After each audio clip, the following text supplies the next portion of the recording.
With that, I'm going to turn it over to Michael Daniel, President and CEO of the Cyber Threat Alliance, and Derek Manky, Chief Security Insights and Global Threat Alliances at Fortinet.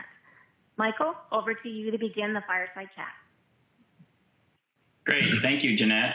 Thanks, Derek, for joining us. As we were just discussing before we hit the go live button, we really feel like we should have a fireplace and, either some really good coffee mugs or, cigars or something, but we'll have to make do with this setup.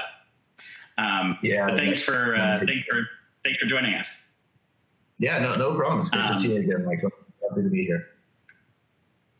Yeah, so I think one of the reasons we wanted to have this discussion with you is because you were very involved with the creation of the Cyber Threat Alliance, going all the way back to its days when it wasn't even a formal organization. I mean, at this point, CTA is 3.5, going on 3.5 years old as a incorporated nonprofit, and there's a reason why we got there. And it's maybe 6 years old as sort of a concept, so it's still relatively new.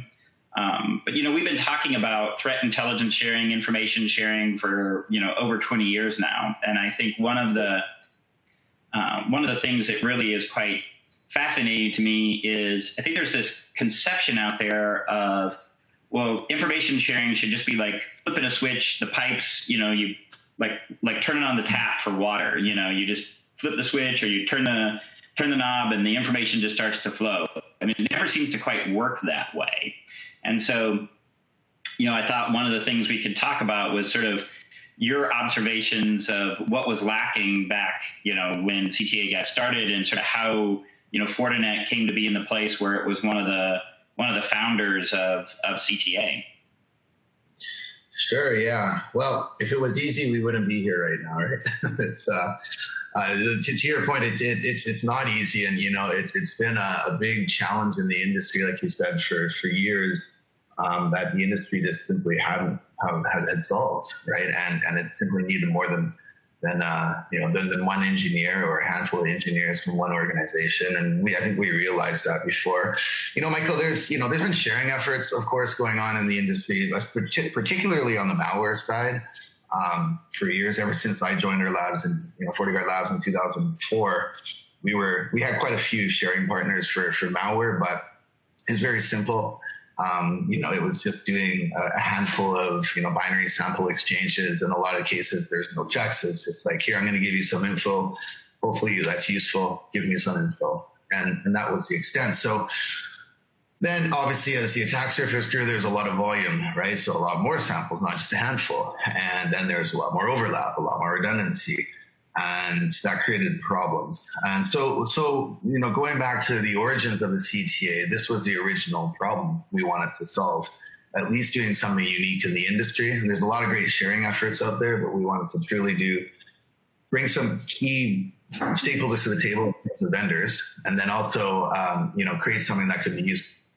Back in May 2014, we just had 2 members that started it, Michael, and 4 members, fairly quickly by the time Black Hat rolled around that year. And the original bylaws that we created, the original concept was just to create a platform where we could share those samples and get feedback. So this information wasn't going into a black hole, right? And that feedback was really just doing some cross-checking to see how unique are these samples. I already have that. Don't send that to me again. I'm going to send you something else. So we started with that, with malware, but also a couple other. Even from the origins, Michael, we wanted to promote diversity, right? So we had some different indicators. It wasn't just malware. We also had botnet C2 and mobile Android APK samples. So, that's where it started. But, most importantly was that these stakeholders wanted to roll up their sleeves and actually put some effort into this. And that was just a simple original platform. And even with that, it took some work. So you can imagine where we are now, how much it's just been exponential in terms of investment and work, but it's been awesome to see. Yeah, and I think what's so interesting to me is that, most of the sharing efforts that you were referring to and that the industry is familiar with are very informal networks, right? It's based on who people know or in response to a particular incident and they sort of grow up organically. But one of the interesting things about CTA is it actually took a leaf from some other industry verticals like the financial services industry or the healthcare industry or the energy industry and said, oh, wait a minute, those industries where cybersecurity is not even their main mission, they have formal organizations in the form of the ISACs to actually promote sharing. And now those ISACs have some weaknesses, not the least of which is typically,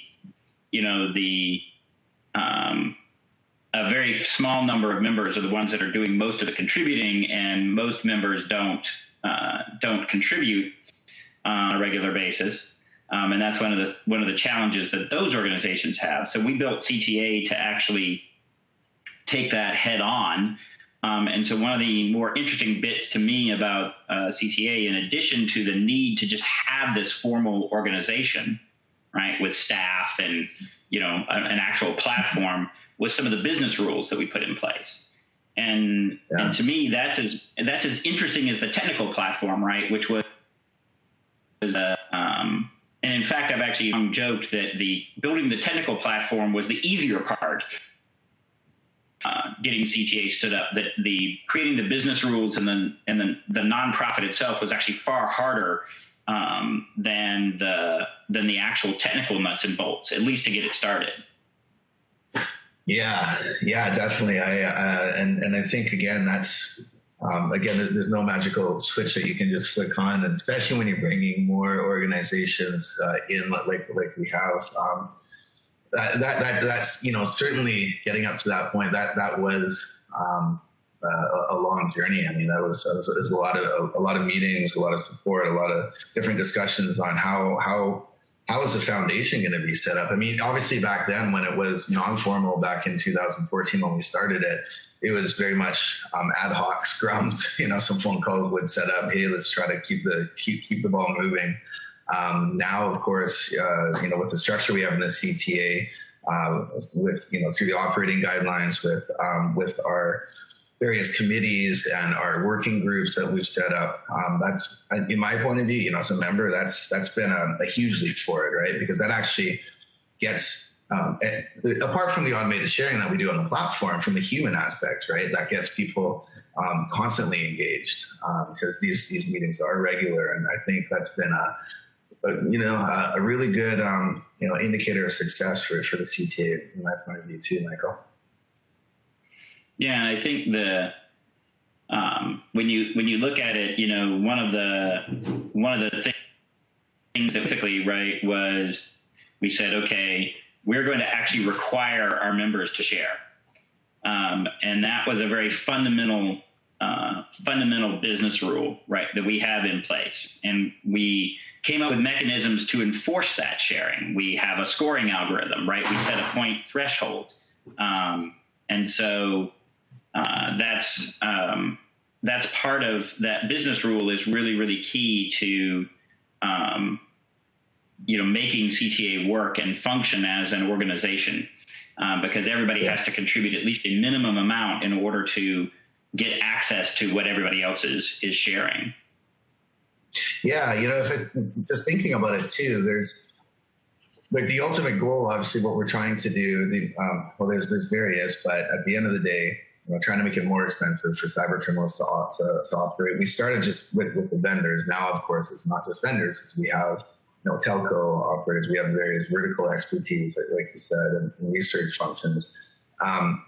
And when we started with that sharing, the whole goal was to try to create security controls, right? To have together a stronger mitigation, mechanism, for lack of a better word, set up across the world, right? And that was a really a key point, I think, to actually get those indicators being shared on the platform, encouraging everybody to share that, so everyone has to do their part. By having that as that fundamental business rule, it really did start to fill in those gaps that otherwise would be there, like the whole Venn diagram issue, right? And I think that's been from a member's point of view, very, very successful. We're able to actually get things that we hadn't seen before, like unique pieces of intelligence, put that into security controls, and get them out the door.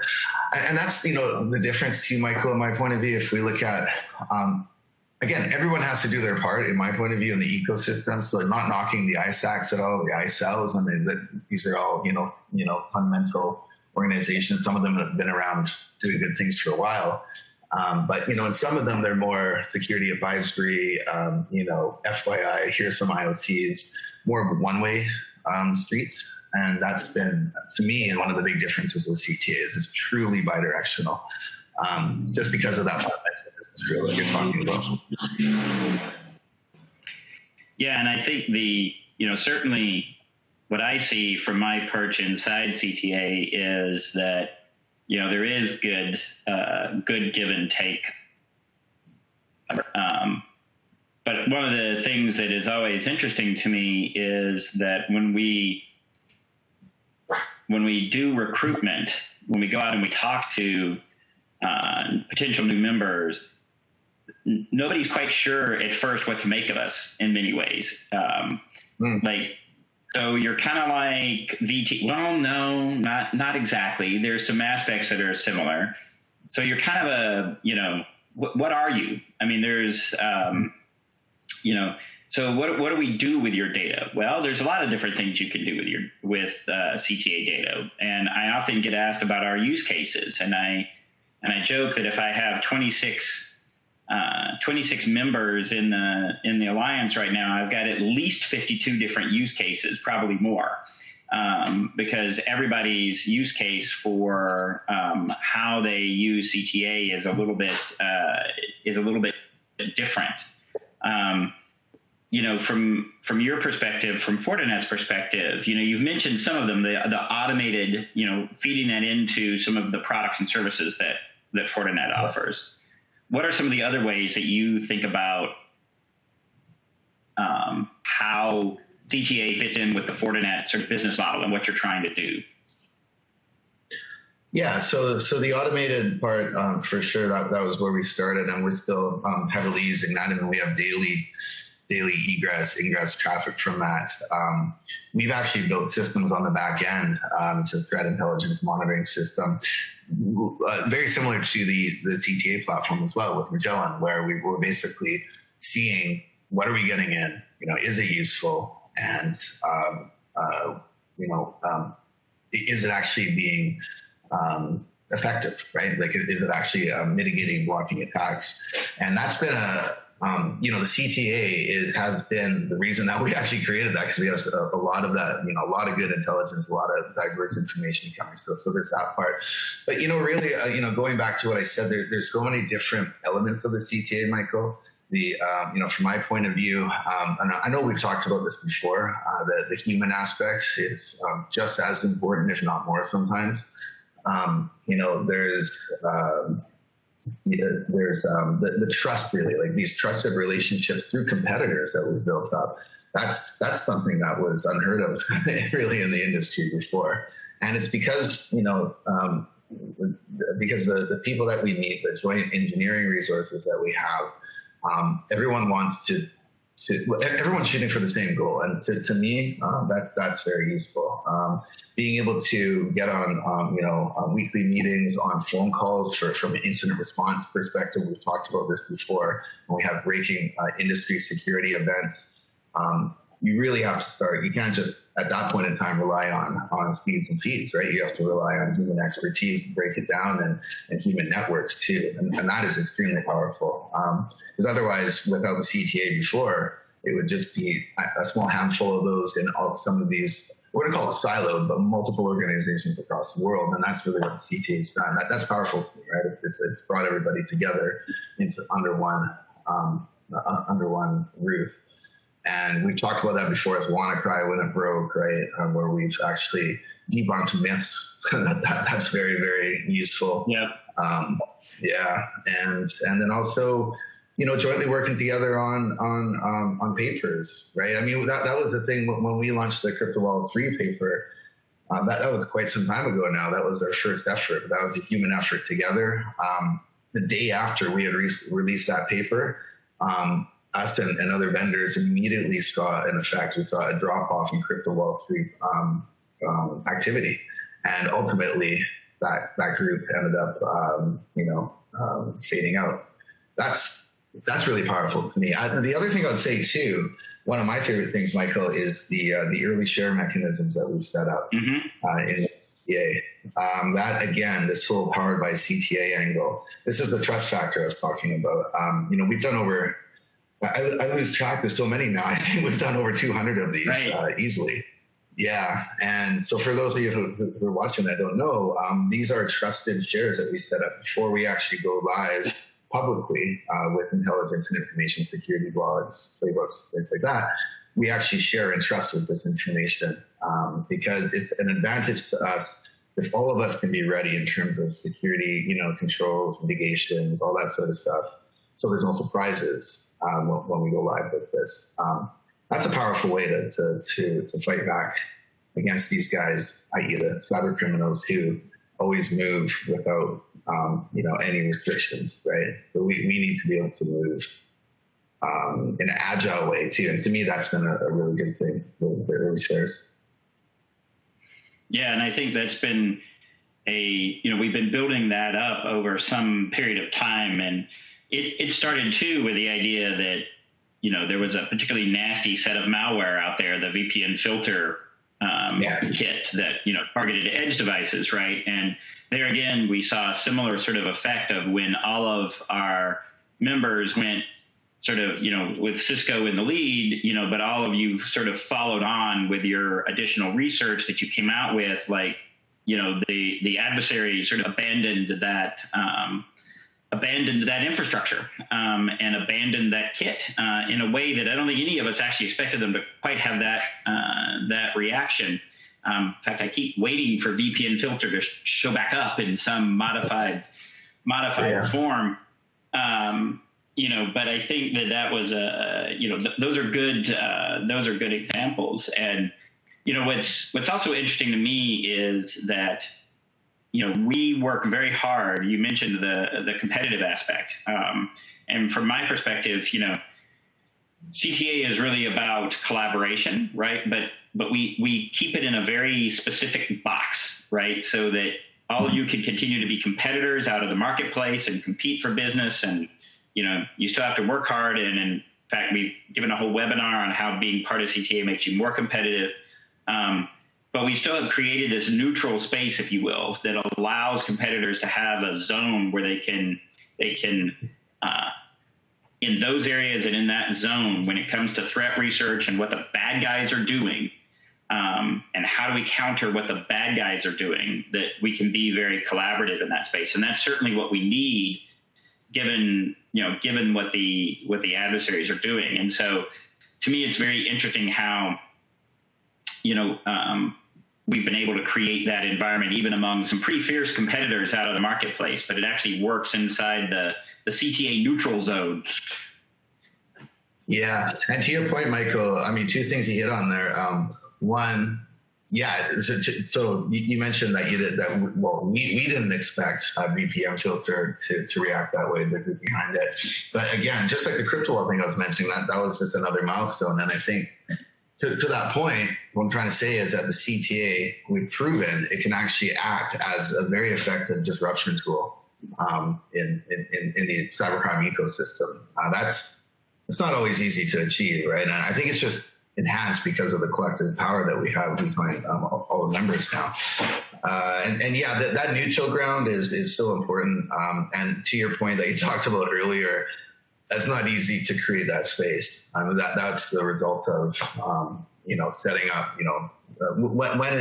When the CTA became a formal not-for-profit, that's when all that started to take shape, and we really needed that, I think, to be able to grow the member base to where we have today, right? Yeah, and to me, it's that combination of you've got to have the technology in place so that sharing can occur, right?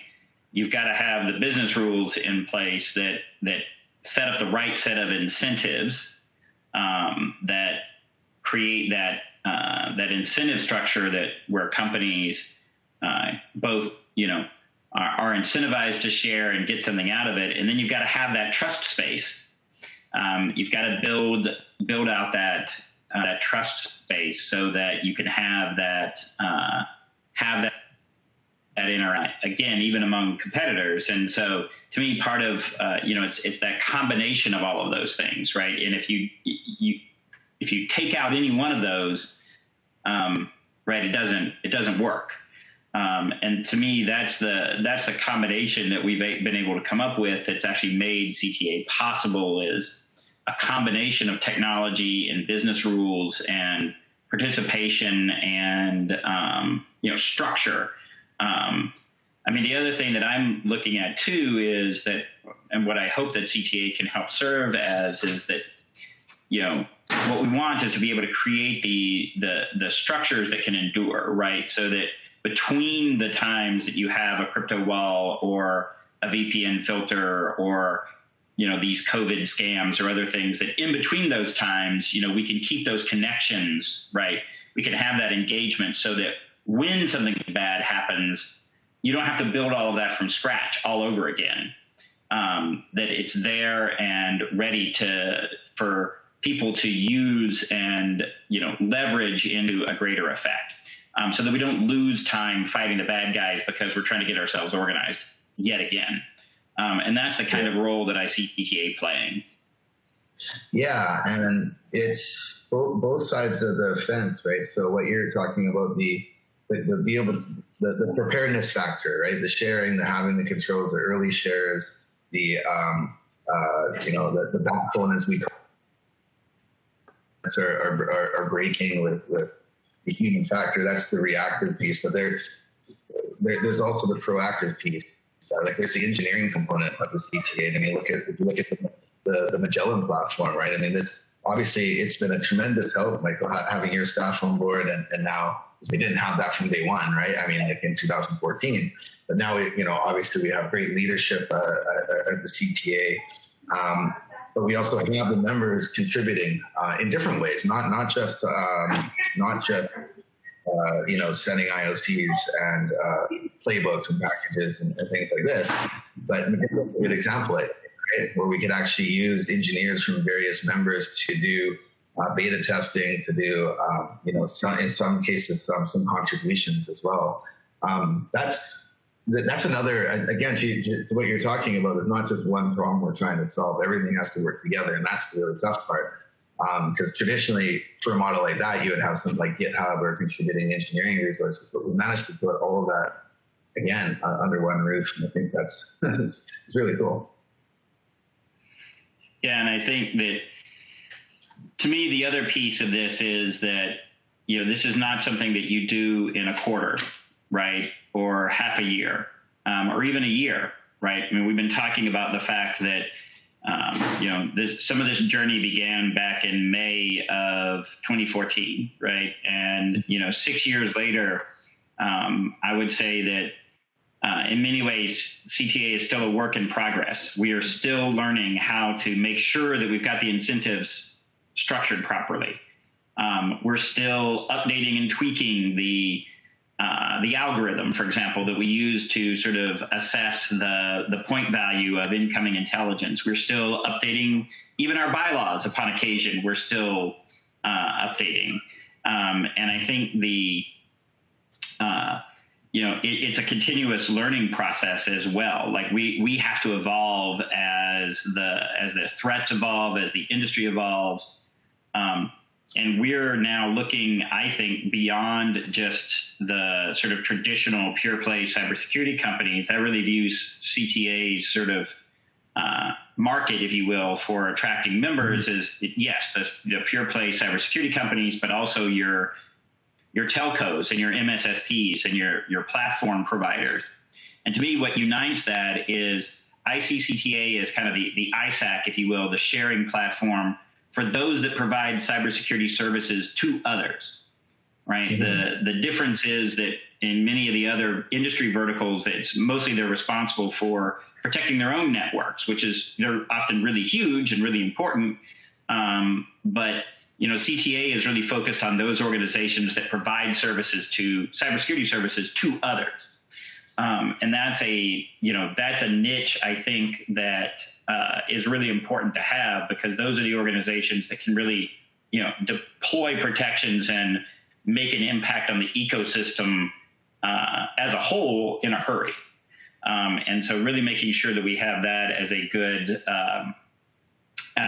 organized in a way that can actually respond, I think is really important.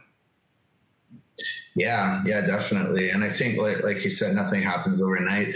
In fact, a lot of this has been very long-term planning, even to when we set up the original operating, guidelines and our bylaws and so forth. A good example of that to me, Michael, is, and I know we're just talking about this, is the Contributing Ally program as well, right? Because we have, I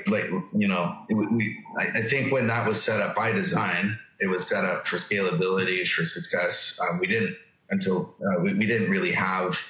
weren't focused on that originally. We wanted to make sure we had that possibility, but again, crawl, walk, run. And we're starting with the vendors first, where we could get the meat of these intelligence indicators sent, then other vertical, sort of this phased rollout, right? And, with the Contributing Allies, they're a different part of that ecosystem. And I think that's really exciting to me as well, to be able to bring, other stakeholders together. And it's a continuous journey. And the tweaking of the algorithms that you talked about, for us, again, as a member standpoint, we're obviously very interested in, quality of data.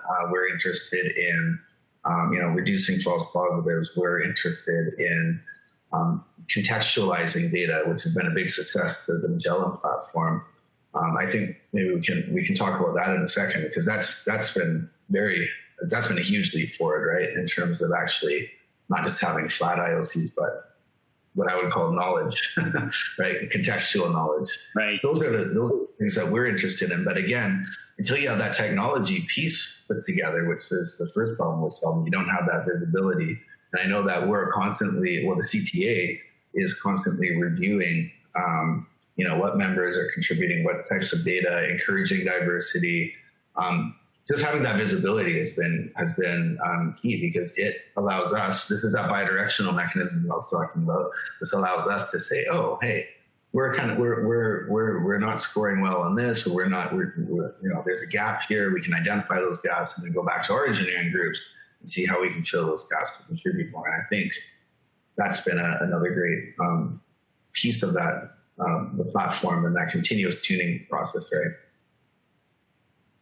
Yeah, and I think, you mentioned the context. I mean, that's one of the other differentiators, right? Is that in fact CTA says don't just send us indicators. Don't send me IP addresses. In fact, actually under our rules, you can't just send a plain old indicator. In fact, there's some context you must provide. For example, our members have to provide what phase of a kill chain do they think a indicator is associated with. You also now under Magellan, you have to include first seen and last seen for those indicators. And then there's other context that is optional but is strongly encouraged, and the algorithm provides a lot more point value for, such as context like, what part of the world did you see this indicator in? What industry did you see this indicator in? It's a piece of malware. What, does it have a name? Is it associated with a campaign? If it's an IP address, was this a command and control node? Was it a hot point? Was it what is this thing? And I think that's how you, that's some of how you get at the false positive issue, but it's also how you take and make this stream of data much more useful, and change it just from data into actual threat intelligence. Yeah. And another important aspect, this all goes hand in hand, obviously, but is tracking this, sort of like the first cited, last cited. That's extremely important, because we all realize that indicators and intelligence, I mean, everything has a shelf life, right? Some of them are much quicker than others, IP addresses, particularly domains, right? Hashes even. And, being able to track that really helps with other engineering effort. I mean, like we actually look at that at FortiGuard Labs as an example. That's very useful information to us because it helps with aging algorithms, things like this, right? And I think I can't think of any other platform that makes that mandatory. But to that point, it's an extremely good tool to have all that populated. Like we can paint a clearer picture. The other thing, so having that, an agile or sort of real-time sharing platform that's constantly updated like that is really important to us too. And the other thing is one thing. This is sort of the icing on the cake, right? When it comes to the context piece is Playbooks too. I know we've talked about this for a long time. You really set the foundation to be able to collaboratively share playbook information. You mentioned the kill chain. Obviously now with Magellan, we're also supporting MITRE ATT&CK info in there as well. Right. This is huge to me, huge, like because it's we develop playbooks at FortiGuard Labs. I know other vendors are doing this as well. It's not easy, Michael. It's not easy at all. It's a heavy lift. It's a lot of investigation, threat hunting, a lot of mapping, and again having that capacity with the Magellan, and it really excites me, right? Because now as more members move down that path, we're going to be able to collectively together, basically, it's building blocks, right? Different members to different pieces of playbooks, APT groups, as an example. We can stitch all that together. So that's something I'm actually really excited about in the future too, moving forward. Yeah, and I think what's also interesting to me is, as we've been having this conversation, right? None of what we've done with CTA, right, is what I would call a physics breakthrough, right? This did not require, new elements of math or physics to merge but we had to do the hard work of the organizational part, the technology part. And some of that was new, but a lot of that was reusing and putting together different pieces that had not been put together that way before. We had to get, commitment from our members like you at a leadership level. And again, it's that combination. It's putting that combination together, I would say, is what made CTA possible.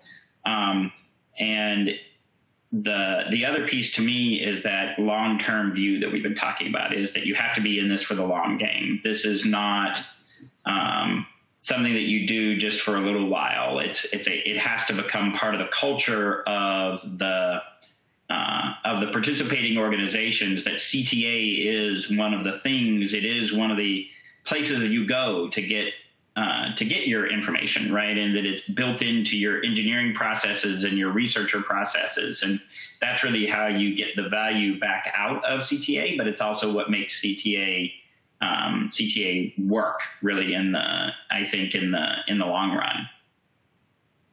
Yeah, definitely. It's all those components coming together. Again, that's definitely the key part. It's that ecosystem, and it's the multiple challenges being effectively tackled by people working together. I think that's really important. And again, if you look at an industry level, being current, I think, is also important. Styx is a great example, right? So we look at, going back to Magellan, we already made that leap forward to basically incorporate the latest, protocols, languages, formats that we thought was going to, CTA under CTA leadership, but all members too thought was going to be relevant. And that's if you look at the industry right now, that's sort of it's a hit or miss, right? Some people are on older versions, some people are on newer versions.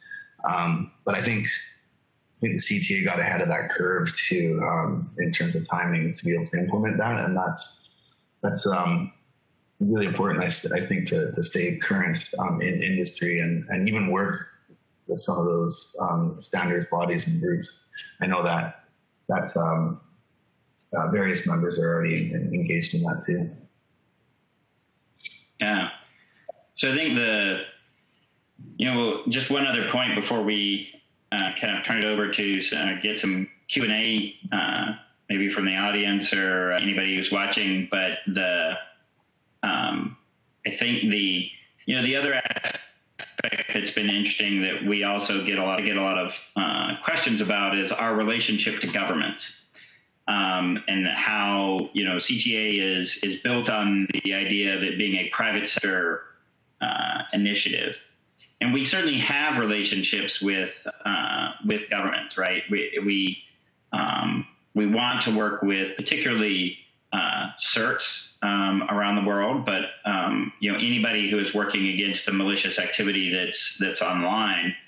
But it's a really interesting balancing act that we have to do to maintain the neutrality, to maintain and ensure that we're protecting our members' interests, but yet also working with those governments. And I mean, I know that's something that was very much part of how CTA was built, was that it was designed to be coming out of the private sector and being driven by the private sector, so that it would have that ethos baked in, and yet we know that we've got to build those long-term relationships with government agencies, not just in the United States where we're based, but also overseas as well. Yeah. Again, and that's been, in my experience, again, Michael, obviously between public-private sector, it is a balancing act, and it's very one-to-one a lot of the times, right? That's one of the issues is, as an individual private sector member, you can go out and you can form relationships, but it's one-on-one. So you have to do that multiple times all across the world in global environments, right? Where the CTA is really a catalyst to that. I think, again, it's sort of do more with less in that aspect, right? Because you're not having to go on a one-to-one or a siloed basis, right? It's where, again, you can have access to those resources as CTA itself builds up. Not just CTA, obviously the members, but acts as that conduit, really, right? Yeah, and we can serve, a function of, there are times when certainly companies want to have those direct relationships, and we don't get in the way of that. But there are also times when it's useful to have a little bit of that arm's length relationship in there, and we can provide that. And actually, it works the same way for governments, right? For many governments, it's difficult for them to sort of have,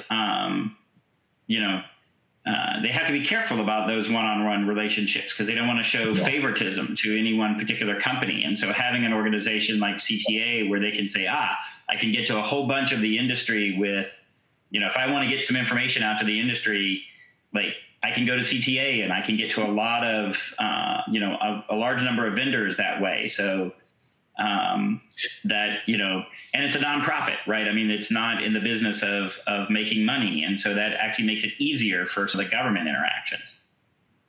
Yeah, no, good point. And sort of on the other side of that coin too, another thing is another powerful thing, I think, is the collective voice, right, from the CTA, right? So it's not just one vendor going out to the industry, trying to get a certain topic or point heard. Again, it's that collective power that helps, I think, drive not only these projects that we're working on, but other industry initiatives forward too. Yeah. Well, I think we've hit that point where it'd be good for us to maybe take some questions if there are some. So let me ask Jeanette if we've got any questions. Yes, hi, thank you. Thank you, Derek and Michael. That was really an excellent discussion. But before we get to questions, I just want to remind the audience there are 2 CTA assets available to you at the Resources tab at the bottom of the screen. And I also want to remind you that you do have time to submit questions still. If we don't get to it today, we'll email you a response. There is one question that we'll start with Michael on this one. It seems relevant to you. How does someone join the CTA, and what kind of member are you looking for? Yeah, so we have a clear set of objective criteria that we use for someone joining the Alliance. We are looking for, as I said, those entities that can provide cybersecurity services to others. So can you both consume and provide, this technical intelligence that we've been talking about, indicators and context? And then are you willing to engage and really put the time and effort into, being a member of CTA? Because CTA is not just a sign-up organization, right? You actually have to join and become part of the organization and put time and effort into it. But anybody that is in that, any organization that sort of falls into that category, I mean, we do have some other rules, like you can't be from, you can't be from a country where there's UN sanctions. Because we're a U.S. company, based in the U.S., you also have to be able to, you don't have to have business in the U.S., but you have to be able to do business in the U.S. So we got to, we do have those kind of standards, but it's we're a very open organization and a very transparent organization, and that's one of the things that makes makes CTA really work. And that was, again, by design, because what we wanted to build was an organization that would cut across geographies, that would be, provide that diversity of viewpoint that Derek was talking about. So, right now we have 26 members from with headquarters in 8 different countries around the world. So I'm really proud of that aspect of what it does, because certainly the bad guys don't respect boundaries and national borders. So we have to build a global alliance to counter that. Yeah, I would also just, from a member's point of view, Michael, to build on top of that, I would say, obviously, as I talk to potential new members as well, one of the questions comes like that. From a new member, is my data going to be useful? So obviously, it is bidirectional, like we said. We do have minimum standards, like we have a minimum scoring threshold, right, for members to contribute to the platforms. But people aren't; they don't have to be blind. I mean, like we actually have, Michael, your staff to help onboard people, and that was the difference we didn't have before. So that's been also. People don't have to be afraid that way when they come into it. It's truly, yeah. It's a helping hand, not a slapping hand. Yeah. No, we want people to succeed. Yeah. The next question I want to ask, we'll start with Derek and then move to Michael on this. Why would companies give away their intellectual property? Isn't data their kind of gem that they own? Yeah, good question. This is often misconceived, I think, as well. So if we talk about IP, you're often talking about things like, patents or, the secret sauce algorithms. We don't share those in the CTA. We share mostly IoTs, but contextualized IoTs, which becomes more valuable. And we're not sharing, as a vendor, we have examples we can't share, right? We have things from other relationships or customers that will be under NDA, as an example, and we just can't share that. We have things certainly that, from Fortinet's perspective, could be considered IP. We're not sharing that either. We're not sharing our entire database dump of everything, because quite frankly, there'd be issues with that, but there's also, it would just create way too much noise and really distract from the effort. So we're really honing and focusing on what we're going to share, and it's not intellectual property. Again, it's relevant, breaking information that we're seeing. Going back to the competitive part, what's key in the industry is actionable intelligence. It's one thing to share information, but what do you do with that information? And that's where we actually remain competitive. So again, sharing relevant breaking info is just leveling the playing field. And that's really what we're about. Yeah, and I think that's certainly what I say over and over again is that, it's not the raw data. It's not the underlying IOCs and even the context that is actually what provides the competitive edge. It's what you do with that data. And that's where the competition remains fierce. And as Derek said, we're always very clear about the fact that none of our members share everything. And we don't expect them to, because all of our members have different, relationships with certain parties, and that prevent that from being shared. And so we don't expect that. And in fact, that we don't get any of that intellectual property inside CTA because we want that competition to occur, and we want to be supporting competition in the market. So yeah, but that's a good question. Great, thank you. Well, we have 2 questions left. The first one I want to ask is, what about privacy concerns, like laws around GDPR and CCPA? Do they mess up the sharing? How do they influence what you're doing? Yeah, I can take that from the CTA perspective. I think GDPR, the California law, certainly they have an impact on sharing, right? And what I found is that our members have found ways to comply with those and still share with CTA. One of the things that we should be very clear about is that for the most part, we don't want personally identifiable information. I don't want it in my platform. It doesn't do me any good. It doesn't do any of the members any good. We want, this is sounding strange, but we want bad stuff, right? We want the stuff that's actually bad. And now, obviously, there are things that can have some, information in them, like an IP address under GDPR or a domain name. But we really try to minimize that and make sure that what's being shared is really the stuff about the bad guys, where the privacy laws really don't, they don't apply to the bad guys.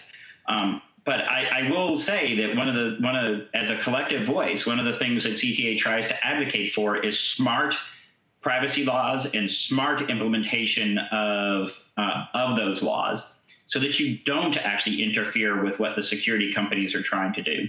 Because, privacy and security in a digital age are intimately interlinked. And so it doesn't do you any good to try to protect people's privacy if you are undermining their ability to do cybersecurity, because the bad guys don't care about the privacy laws. And so, CTA is a very strong supporter of the, security, safety, privacy triangle. But you've got to have we try to promote, smart uses or smart implementations of those laws. Yeah, not too much more to add to that on my side. I think it's exactly like you said. As a vendor, obviously we're not interested in, and it would be actually damaging. It would be moving backwards, right? If we're receiving, say, victim information, things like this. There's a time and a place for other relationships on that, obviously. For us, it's about the bad stuff, like you said, because that's the goal we're working towards. How do we mitigate these attacks? Well, we mitigate them by knowing where the attacks are coming from, the IOCs related to those attacks. We strip anything else related to that contextually, and we use that quote-unquote bad stuff to do good stuff. Yeah, that's where we're creating those security controls, right? So it's, again, being able to use a diversity of adversary information, like the hashes, malware samples, and now getting into Playbooks, even more advanced stuff, sandboxing controls as an example, right? That's really where we're focused. Yeah, so like Michael said, there's ways to actually, I think what we're doing, as members in the CTA, by following those rules, I think it's also a good example of how you can maintain that balance of privacy and security too. Yeah. This is a question you both might want to answer. I'll start with Michael. So what challenges do you see ahead for CTA, both from a platform and a growth perspective, particularly concerning the state of the threat landscape nowadays with nation states and COVID-focused threat attacks, et cetera? Yeah, so I mean, I think one of the challenges that we very much see for CTA, right, is that, as I mentioned earlier, we're not just a sign-up organization, right? We are an organization where you've actually got to put some time and resources into the collaboration. If you don't put time and resources, not just money, and there is an aspect of that too, but you really have to be able to put, engineers' time, researchers' time, leadership time into the organization. And so I think sort of getting people to understand what CTA is and how it's different than an informal sharing group or some of the other platforms that are out there. That's one of the biggest challenges. I would also say that there's sort of two other challenges that I see very much for CTA. One of which is we are entering what is clearly going to be a long period of economic uncertainty, right? The global pandemic and some of the other, the impact that is going to have on the global economy is going to make things uncertain for a while, certainly for several years, and so that's going to definitely have an impact. The other one is, I think that we are coupled with that, we are actually going to head into the period where, we have had just a continued explosion of vendors and, if you go to the various conferences like RSA or Black Hat or, any of the big cybersecurity conferences, there are thousands upon thousands of cybersecurity vendors. And so, I think there's also going to be a lot of consolidation in the industry. Which will, also affect our ability to recruit new members and will be a challenge for us. And then lastly, this is something that Derek said, we have to stay current. Like, what we're much interested in is bringing in members that have insight into things like IoT devices and that specialize in that area. We have a member, Dragos, who specializes in industrial control systems and operational technology, and we want to build out that side of CTA as well, because all of those things are becoming interlinked, and it's not just about malware on desktops or laptops anymore. And the threat surface has expanded, so CTA's view has to expand as well to encompass all of those different threats. Yeah. I think I'm going to go back to the balance again we have to constantly, as we move forward, I think be in balance and stride at the same time. And what I mean by that, I think, is that, we've realized through going through this whole process that obviously, and I don't think this is any secret, right? That in the industry, it's not just about data. It's not just about volume, speeds, and feeds. Sometimes that can be limiting, or actually, it can be distracting in a sense. I mean, it's just too much noise out there. How do you extract the signal from the noise, right? So there's that part, and that's obviously where we're doing the context, the scoring algorithms. But Michael, I know we've also realized that there are other very valuable contributors out there who might not have a lot of data. They might have a small handful of data, but very, very, very useful data. So that's a challenge, right? How do we recognize that? And we've talked about this before, and because those are very useful things to the alliance, to the members too. So that's from a member's point of view, one of the challenges. But the good news is, like I said, that's what I love about CTA is that we talk about this stuff and we have weekly, regular meetings and address these and come up with strategy. That's the good part, is that we are always looking at that roadmap in the future too. Yeah, thank you. Great. We're not going to be able to get to all the audience questions, sadly, but I do want to ask one more quick one. And Michael, I'll turn it to you for this one. Before the pandemic, you brought up the FSI-SAC as a partner, and you just announced IPI-SAC joining. Can you talk more about this? Yeah, sure. So, we very much we see ourselves as a enabler for the ecosystem, right? That CTA can serve as a force multiplier, if you will, for using threat intelligence to help the ecosystem as a whole. Yes, we help our members do better at what they do, but we also help the broader ecosystem. And part of that is building relationships with the other sharing organizations that are out there, like FSISAC. I mean, FSISAC has just celebrated its 20th anniversary. It's been around for a long time. ITISAC.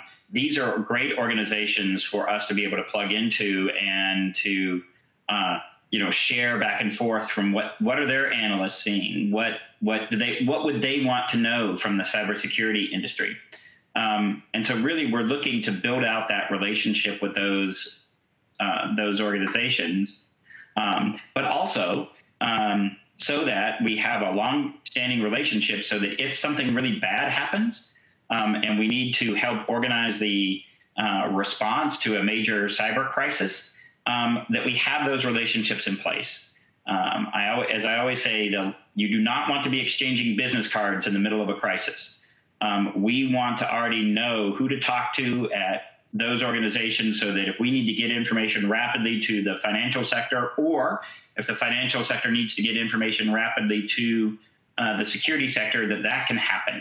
And so it's really part of this vision of interlinking the nodes of sharing. Because it's not possible for everybody to have a relationship with everybody. But in the same way that the internet is distributed and uses these nodes and edges to actually make this vast network work, we're looking at doing the same thing in sharing the threat intelligence. And that's why we're building out the partnerships with those organizations. Wonderful. Thank you. That is a very nice way to end the call. We're really out of time now. I do want to thank you, Derek and Michael. Excellent discussion. I know it was enlightening to our audience. And I want to thank you to those who attended the webinar today. Keep an eye out. We will have more webinars coming in the near future, and we'd love to have you join us. Thank you all. Have a good day. Thank you.